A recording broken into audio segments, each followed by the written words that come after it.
ሩታ ሄርሜላን መጠየቅሽ ትክክል አይደለም ለማለት ሳይሆን ሄርሜላ መጠየቅሽ ትክክል እየሆነ እያለ አንቺ ማደርግ የለብሽም ነበር። አብርሃም በዛች ኮቴ ከአንቺ እንደተለየ ቀጥታ ያለችበትን ቦታ እንዲያደርስ ለምን በህግ አታስይዥውም ነበር? አብርሃም ከተያዘ ግዴታ ልጅ ያለበት ቦታ ይታወቃል። አብርሃም ከተያዘ ግዴታ ልጅ ያለበት ቦታ ይታወቃል። አብርሃም ኦልሬዲ በመንገድ ላይ እሷን እንዲፈልግሻለሁ እንዲሆኝሻለሁ ብሎ ሄዷል አይደለም?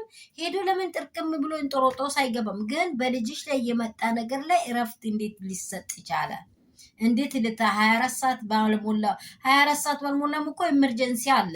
በትክክለኛ መንገድ ልጁ ትክክለኛ ከጠፋ በቃ ኤመርጀንሲ አለ።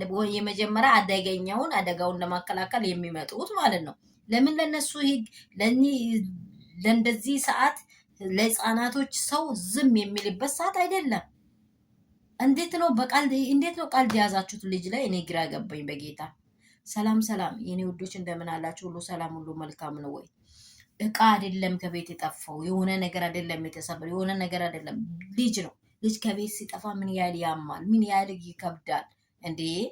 እንኳን የወለዳችሁት ልጅ አይደለም ከሰው አምጥታችሁ የምታሳድጉ ልጅ የሆነ ችግር ገጥሞት ዞር ስል ምን ያህል ነው የምንሳቀቀው? ምን ያህል ነው የምንጨነቀው?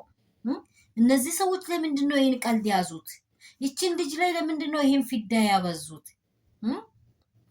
ህግ ጋር ለምን ኤመርጀንሲ ለምን አትቀርቢም?